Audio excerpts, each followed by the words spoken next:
We're going to talk about cage cricket, and we're going to talk about emulating, or emulate, because that's the word today.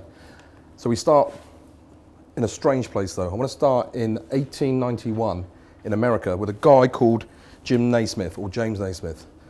Now James Naismith was not very academic. He was not most of intelligent people, but he was very into the outdoors and the open. And over a period of time, he worked in various backgrounds. He got academic, reasonable academic background. He got to a point when he was at 30 years old, he was working in Springfield YMCA. That's not the Springfield with the Simpsons, but the Springfield YMCA. And he was running the sports department there. There was a lot of young, very athletes, jocks.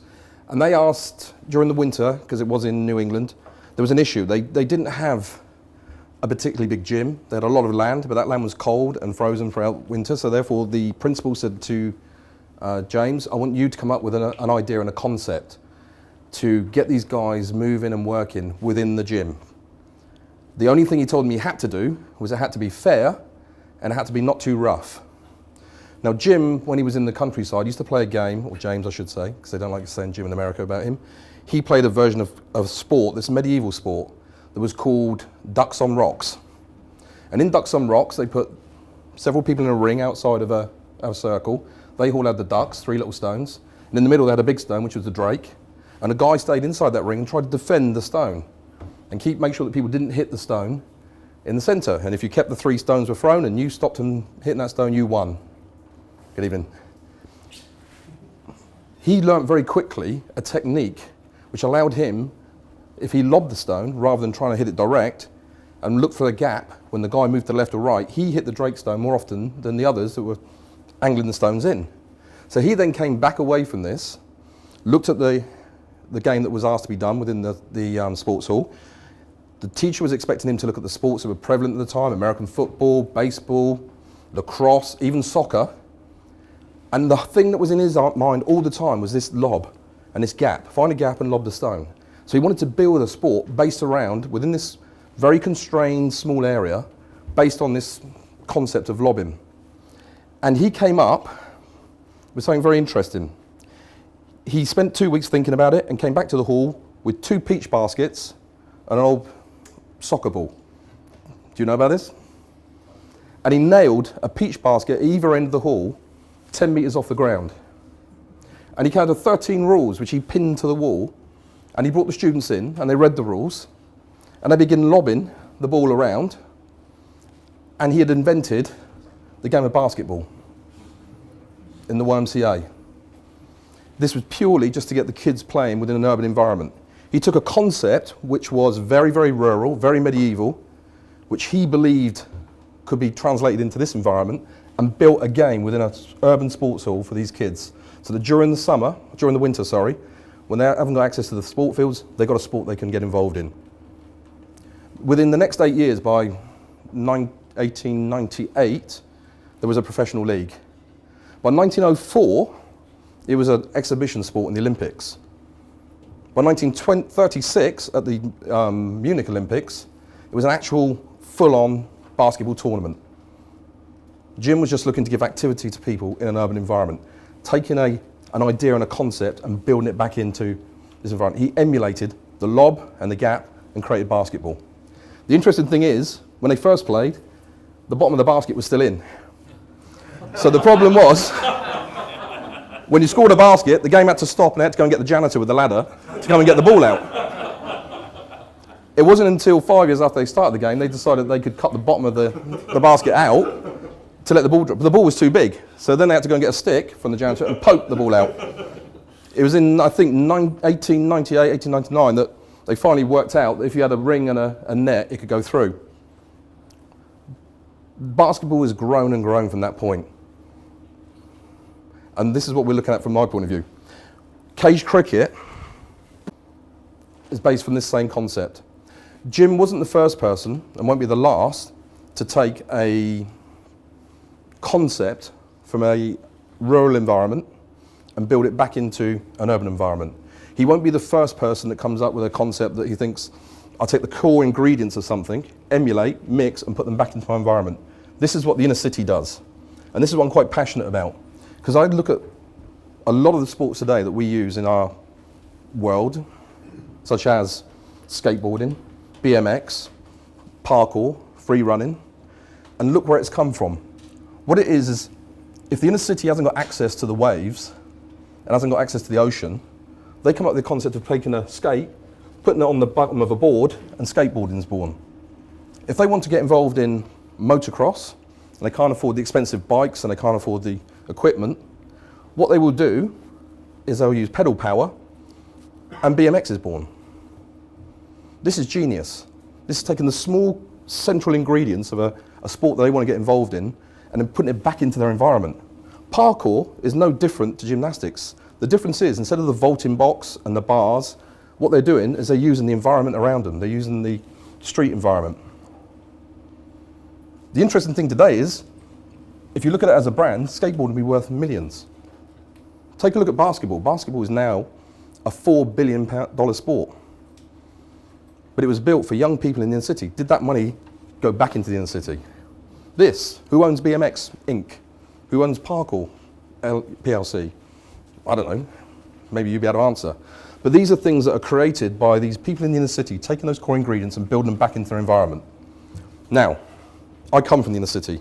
I come from Portsmouth. Portsmouth is the most densely populated piece of real estate in the country. It's the most densely populated city in the country. You've got 5,150 people per square kilometre. London, to compare, is about 4,900. That's basically more than 50 people per a rugby pitch, over 50. Within Portsmouth, and Portsmouth is predominantly a naval town, so therefore its whole economy and its business is based around the Navy. They had the stevedores and they had the dock workers, and they gave them 2 up, 2 down houses. So you got row upon row of 2 up, 2 down houses given to these guys. It looks like a northern mill town, but it's on the south coast. Obviously, being a naval town during the war, it got bombed. And being bombed, lots of pieces got flattened, so they then decided, right, we're going to build even more houses. They built high-rise blocks on the areas where the bombs had landed. These high-rise flats and blocks meant that within the most densely populated city in the country, there was the most densely populated estate. I grew up in that estate. It's called Somerstown. There was very little space. There was even less ambition. It was a very impoverished area, and it was already. Right, we've got to steam ahead. I've been told. I thought I was only on about 3 minutes. And you had very little space to do any sports of any kind. So what we did do is, when the FA Cup was on and you wanted to emulate your favourite player and go out and play football, we'd have to find something around the back of the grass. Everywhere is do no ball games, do not step on the grass. The grass is really a little brown patch that the warden used to come down and say, pop your ball if you were there. If you saw the Wimbledon, the ironic thing is we used to tie a bit of string between 2 posts. One of the posters said, no ball games, and we'd play across that bit of string. The interesting thing was cricket. If you wanted to play cricket, there was literally no space to play. What there was, though, between 2 blocks of flats was a blind alley created by a wall they built to stop traffic going through, like a rat run. And down that alley, we could play cricket continuously. We'd hit balls against the walls and use target. And what we found out whilst playing down that alley was that if someone hogged the bat and the ball because they were particularly good, everyone would leave.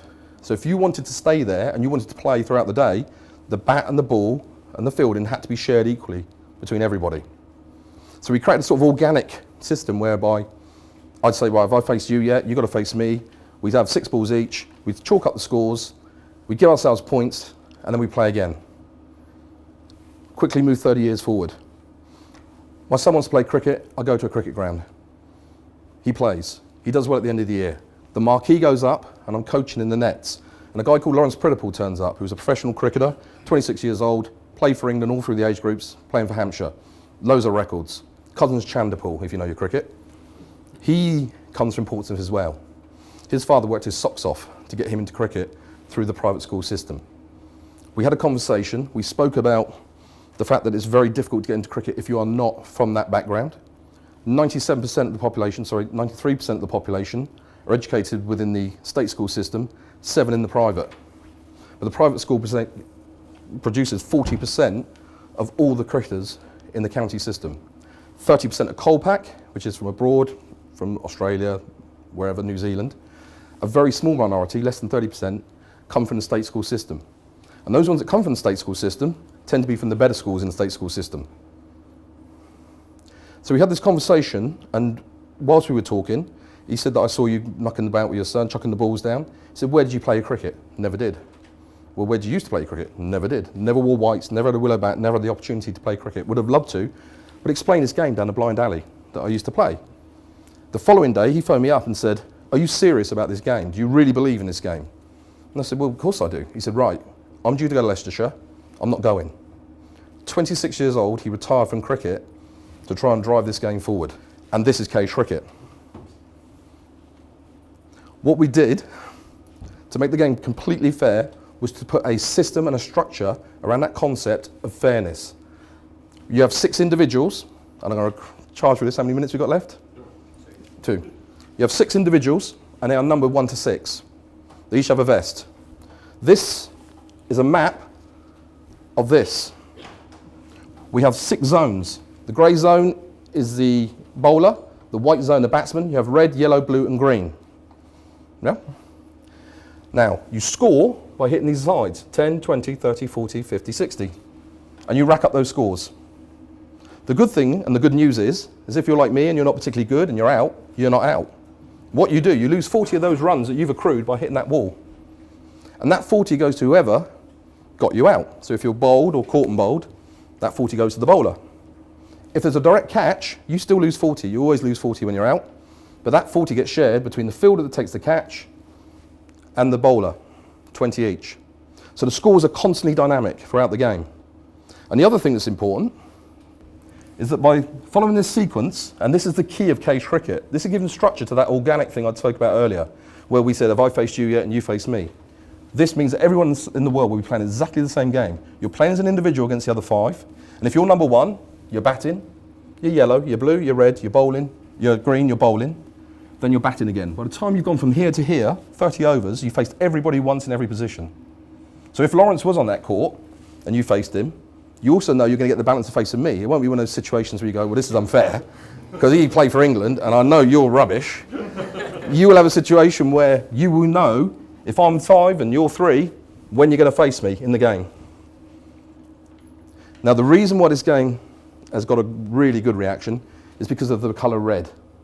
As much as you have equal time batting, bowling and fielding, whilst you're in the red zone, you're in charge of the game.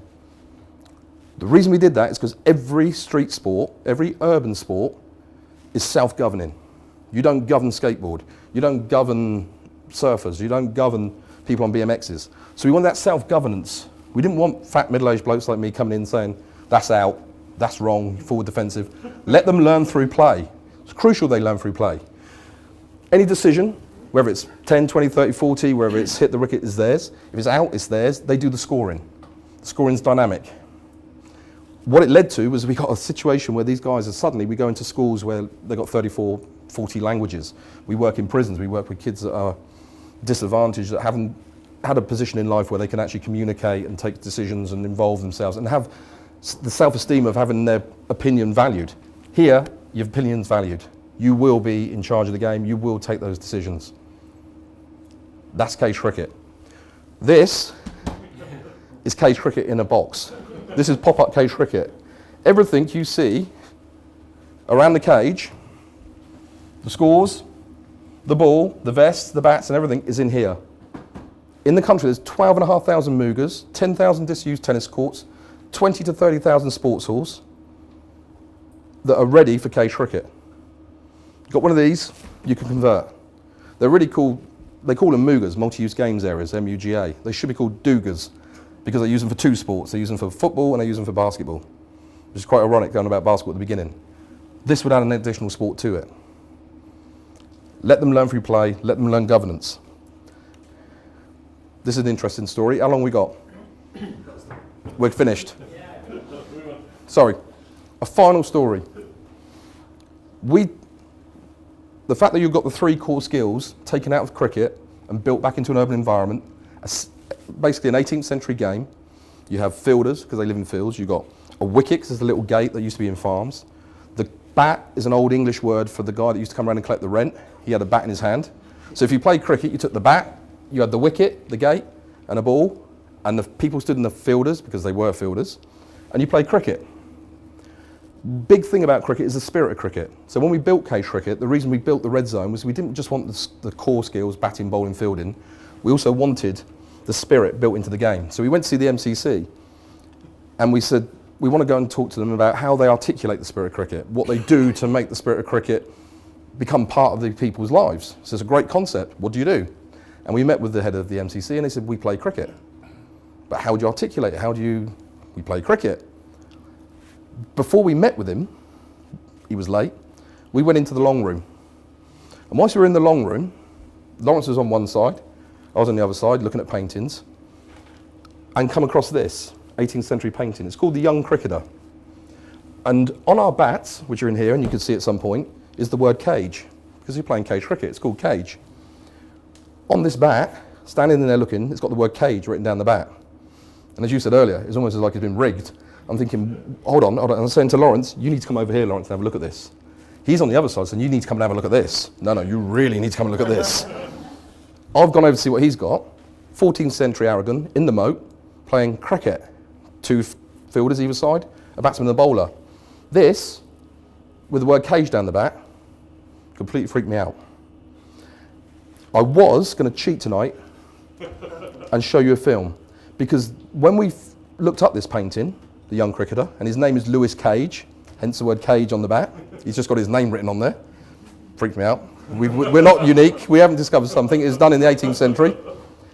Get a chance to look at Lewis Cage, get a chance to look at his film, because it articulates perfectly what it's all about. Because there's an iconic joke in here. He's loose on the knee, his hands on his hip. He's obviously been playing cricket. He's learning. He's becoming a good cricketer. He's proud of himself. But the iconic joke that's built into this is the pose. Because the pose he's got there, if you know your Van Dyke, is a regal pose. He's posing exactly the same pose as a general would pose, as an admiral would pose, or a king would pose. And what they're saying is that by playing, by developing through play, that eventually you will become the man that this pose simulates or emulates. Thank you very much.